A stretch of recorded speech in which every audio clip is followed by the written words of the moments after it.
Bonjour à tous et bienvenue pour cette nouvelle vidéo flore aquatique. Alors on se retrouve à nouveau devant le bac à Bucephalandra. Je pense que vous avez compris pour ceux qui ont assisté à la vente privée. On a reçu des belles Bucephalandra, des Bucephalandra qui sont pas très classiques on va dire. J'en ai profité pour récupérer quelques-unes pour les planter dans le bac de collection, hein, si on peut appeler ça comme ça. Et en même temps, je vais vous présenter ces Bucephalandra parce que lors de la vente privée, je les ai présentées vite fait à l'arrache. Elles sont sur le site pour la plupart, d'autres vont être mises en ligne par la suite. Mais là, j'en profite, je vous les montre bien en détail. Comme ça vous permet de voir ce que vous allez éventuellement acquérir. Il y a deux types de Bucephalandra là-dedans. Il y en a qui sont déjà dans forme immergée, donc qui sont déjà développés sous l'eau et qui ont déjà leur couleur et leurs reflets respectifs, et d'autres qui sont en forme émergée, donc qui ont les feuilles hors de l'eau, mais par contre les rhizomes et les racines dans l'eau, et qui sont, on va dire, de forme plus classique. Il n'y a pas forcément des couleurs bien visibles, voire c'est tout vert alors que ça devrait être coloré. Mais peu importe, de toute façon on va les planter et on va pouvoir voir l'évolution, on vous montrera ça par la suite, ce que ça donne. Alors, comme l'autre fois, les Bucephalandra que je vais planter dans le bac, je vais évidemment noter toutes les localisations parce que je vais être incapable de toutes les reconnaître. Donc mon petit tableau, et puis je vais noter dessus ce que je mets, à quel endroit. Les cases représentent à peu près les zones de l'aquarium. Donc ça, c'est indispensable parce que sinon on s'y perd. J'ai préparé aussi des petits morceaux d'eau costone. Vous l'avez compris, hein, c'est pour fixer les Bucephalandra dessus plutôt que de les planter dans le sol. Bien que si vous regardez bien, tout ce que j'ai planté dans le sol a bien tenu, il n'y a pas de problème. Donc si vous plantez que les racines, vos Bucephalandra vont tenir. Il ne faut surtout pas planter le rhizome. Donc il y a 2-3 bus que je pourrais peut-être planter dans l'eau, mais la plupart je vais les fixer sur roche avec de la colle, hein. Ou alors je vais les mettre sur la racine. Il y a pas mal d'interstices qui permettent de poser en fait tout simplement la Bucephalandra sans avoir à la coller. Aujourd'hui on a 19 Bucephalandra.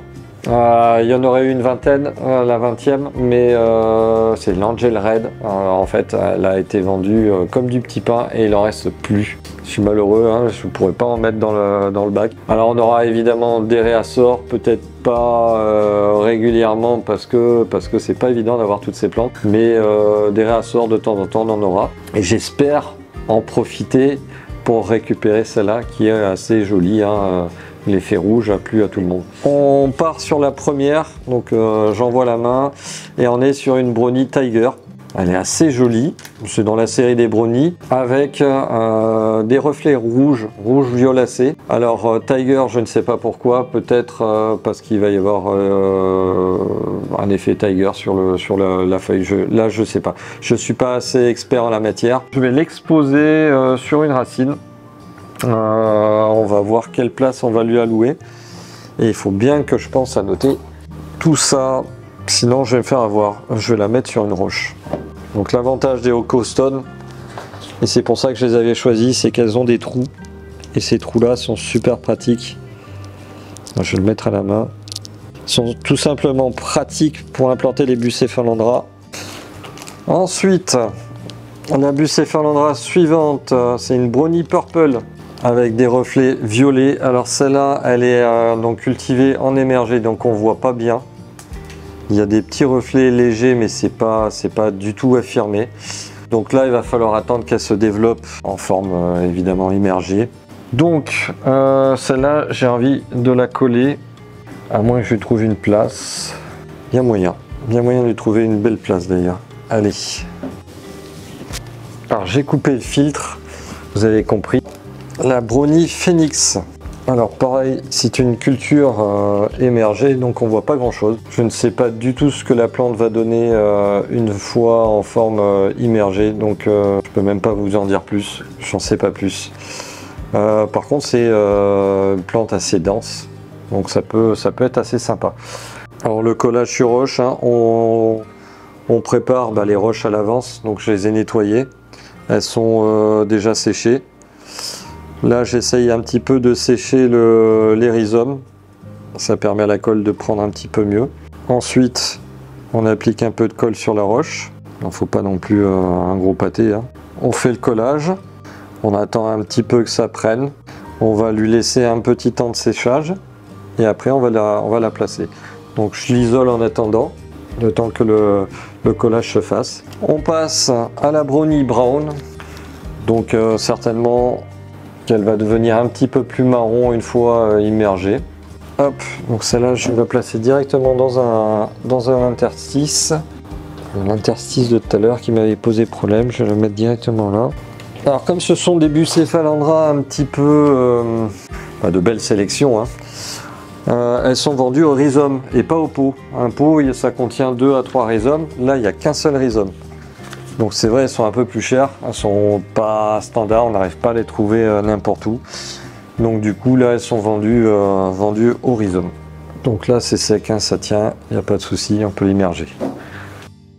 On passe à la brownie Pantherina. Toujours dans la série des brownies, alors je ne sais pas comment elle va évoluer une fois immergée. Est-ce qu'elle va être tachetée? Je ne sais pas. Là c'est un peu l'inconnu pour moi. Donc on va la placer un petit peu différemment. Nous avons ensuite alors la brownie Metallica. Donc ça fait partie des Bucephalandra qui ont des reflets un petit peu irisés. D'ailleurs on en voit un petit peu, je sais pas si ça peut se voir, mais il y a des fois un petit peu des petits reflets irisés sur une feuille. Là je l'ai bien vu tout à l'heure. Alors on a la Blue Angel. Donc je sais pas si ça va se voir, non je pense pas.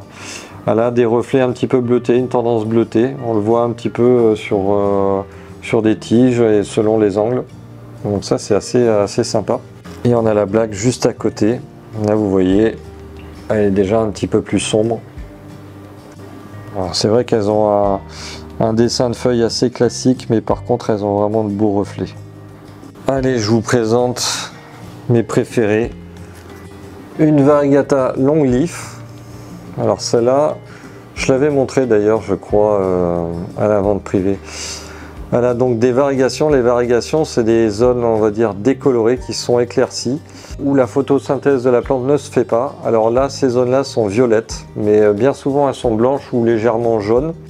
Vu que les feuilles ont moins de cellules qui font de la photosynthèse, il faut que l'éclairage soit plus puissant. Donc on va les placer assez près de la lumière pour qu'elles puissent continuer à faire leur photosynthèse et la croissance.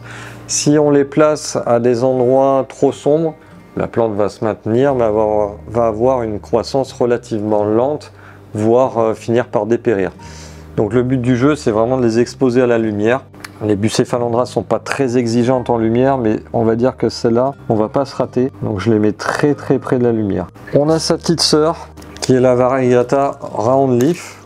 Ce sont des plantes qui sont abominablement chères, difficiles à trouver. Des pieds bien développés, ça vaut 80 €. Des pieds comme ça avec entre 2-3 feuilles et 5-6 feuilles, ça vaut, enfin nous on les vend 40 €, hein. Ça vaut assez cher. Par contre, elles sont magnifiques, tout simplement magnifiques, et pas encore communes. Donc le jour où elles seront bien diffusées, évidemment les prix auront bien baissé. Mais pour le moment, il y a très peu de sites qui en proposent. Souvent ils sont en rupture de stock, hein, parce que l'approvisionnement est vraiment très complexe. Voici la Red Cobra. On a même presque des reflets violacés dessus. Alors après il y a des noms, plein de noms. Honnêtement, pourquoi Red Cobra, je ne sais pas. C'est les noms commerciaux. Mais voilà, ça donne une plante assez jolie. Celle-là, je ne vais pas la fixer. Je vais la poser là-bas. Alors quand vous posez des Bucephalandra comme je viens de faire, il ne faut pas s'affoler. Elles vont s'ancrer au bout de 10-15 jours. C'est des plantes quand même à croissance lente, mais les racines vont quand même chercher à s'ancrer dans la nature. C'est ce qui leur permet de résister au courant, etc. Et quand elles s'arrachent, qu'elles vont se déposer un peu plus loin, elles se réenracinent assez rapidement. Ensuite, on a une boyane en version émergée, donc c'est pareil, celle que je vous ai montré tout à l'heure. Petite feuille, je ne sais pas comment elle va évoluer, pourquoi elle s'appelle boyane, je vais la coller celle-là. Alors faites vos recherches un petit peu sur le net. Moi j'ai essayé un petit peu de regarder de mon côté. J'ai pas trouvé de descriptif flagrant. Et comme elles sont un petit peu nouvelles sur le marché, alors il faut savoir qu'aussi on va avoir un bel arrivage là prochainement de Bucephalandra, mais avec énormément d'espèces, toutes déterminées en ADN, hein, c'est pas des noms commerciaux différents donnés pour la même Bucephalandra. Donc moi j'ai hâte de voir ce que ça va donner. On va remplir le bac, on va avoir vraiment beaucoup de Bucephalandra. Donc ça va être sympa. Là on a la Pélélope, beaucoup moins dense, avec des petites feuilles rondes un petit peu qui ressemblent à celles d'un olivier, ou quelque chose d'un peu dans ce genre là. Donc assez sympa aussi. Donc à voir ce qu'elle va donner en se développant. Je vais la coller aussi. Non, voyez le collage, hein, c'est super simple, hein, faut pas se prendre la tête. Des petits fragments de pierre ou de racines, un petit point de colle, donc de la colle adaptée à ça. Ne prenez pas de la super glue que vous achetez dans bricolage là ou dans un rayon de supermarché, parce qu'elle n'aura pas forcément le même effet. Voilà, applique, il n'y a pas besoin d'appuyer comme un fatigué. Hop, il faut juste que ça prenne. Voilà, après on attend un petit peu. Ensuite, on a la Vénus. Voilà, jolie plante aussi, avec les nouvelles feuilles qui développent un peu des reflets un petit peu violacés, rouges. À voir ce que ça va donner dans le temps. Même derrière, hein, on voit que c'est coloré. Est-ce que ça va développer aussi des reflets irisés? Pourquoi pas. Ensuite, nous avons la Centipede Black. Donc des feuilles beaucoup plus larges, beaucoup plus grosses. Et donc un feuillage assez sombre. Donc c'est pas très visible. Ça sera visible une fois immergé, bien placé dans l'aquarium. Donc vu la taille et la forme, je vais aussi essayer de la fixer sur une roche. Ensuite, nous avons la Socane Red. Une plante qui commence à développer déjà des feuilles qui vont devenir assez... un rouge pas trop prononcé, mais quand même assez visible. Alors celle-là, je vais la fixer sur roche. Alors, on a la Rosemary, qui est une Bucephalandra qui me plaît beaucoup. Tout simplement parce qu'elle a des feuilles vachement fines et longues et qu'elle pousse d'une certaine manière. On n'a pas trop l'habitude de voir ça dans le commerce. Un petit coup de cœur pour ma part. Voilà, c'est pas parce que ça n'a pas des super couleurs ou quoi que ce soit que ça doit pas être sympa. Donc voilà, elle a tendance à se rebiquer un petit peu. On va voir comment elle va se développer dans le bac. Celle-là, je vais la mettre sur racine, comme elle est assez allongée. Je pense qu'elle va pouvoir mieux s'exprimer sur une racine. Nous avons la Silate métallique Red, donc une Bucephalandra, en couleur plutôt rouge, avec des reflets métalliques. Donc ça, j'ai hâte de voir ce que ça donne. Et pour finir, on a l'Helena. Elle a tendance à sortir des feuilles un petit peu pourpres, donc ça peut être sympa, un petit peu rosé, un petit peu pourpre. À voir l'évolution. Donc là aussi, je vais la coller sur roche. Déjà, les crevettes s'intéressent aux nouvelles Bucephalandra. Pour le nettoyage, les Japonica, c'est vraiment top, hein. Il ne faut pas hésiter à charger d'ailleurs votre bac. Si vous choisissez de faire un bac de ce type-là, pour éviter l'apparition d'algues ou de trucs comme ça, mettez pas mal de Japonica, elle nettoie tout ce qui dépasse, tout ce qui ne va pas. Les feuilles mortes aussi, elles s'en occupent. Donc ça, c'est de précieux auxiliaires de nettoyage. Des Black Racing et d'autres types d'escargots pour nettoyer un petit peu les carreaux et les racines. Ça aide un petit peu. Nous, on a rajouté aussi un petit écrémeur de surface qu'on voit ici, qui permet d'absorber les couches, le gras qui pourrait se développer en surface. Donc le gras, c'est pas forcément le gras qui vient de l'air parce que votre habitation est insalubre ou quoi que ce soit, hein. Ça peut se développer aussi dans le bac. Nous, ça vient, je pense, probablement de la racine. Vous voyez, il y a encore un petit peu de moisi qui est ressorti de ce côté-là. Mais de racines et peut-être des roches, on ne sait pas trop ce que c'est. Et il y a aussi ce voile gras, c'est aussi un voile bactérien. Donc c'est pas que du gras. En tout cas, un écrémeur en surface, ça vous permet d'éliminer ce voile, de favoriser les échanges gazeux en surface du bac et du coup de garantir une eau qui est tout simplement en bonne proportion gazeuse, souvent à saturation. On a rajouté un petit peu de CO2 derrière, mais très léger, histoire qu'il y en ait un poil plus pour que les plantes puissent les assimiler. Mais c'est pas le CO2, là c'est pas impératif, hein, Voilà, on a fini notre plantation. Alors c'est un petit peu soporifique hein, évidemment, mais ça a permis quand même de vous présenter les différentes bucéphalandras qu'on a reçues, qui sont dispo sur le site. D'autres le sont peut-être pas encore au moment où vous allez voir la vidéo, mais ça va pas tarder. On attend de voir encore l'évolution des plantes, mais déjà sur les anciennes, on a déjà commencé à le constater. On fera peut-être une vidéo très courte, mais juste pour vous montrer un petit peu l'évolution, les colorations que les plantes auront prises. Je pense qu'on va se quitter sur ces images et puis comme d'habitude, hein, on se donne rendez-vous tous les mercredis et les dimanches soirs à partir de 18 h pour de nouvelles vidéos et des vidéos avec Lucas aussi. Vous l'avez vu déjà au travers d'une première vidéo et une deuxième vidéo qui a été tournée et qui va certainement sortir avant celle-là. Abonnez-vous si vous n'êtes pas abonné. N'oubliez pas, on a un compte Instagram où on fait de temps en temps des jeux concours et des ventes privées.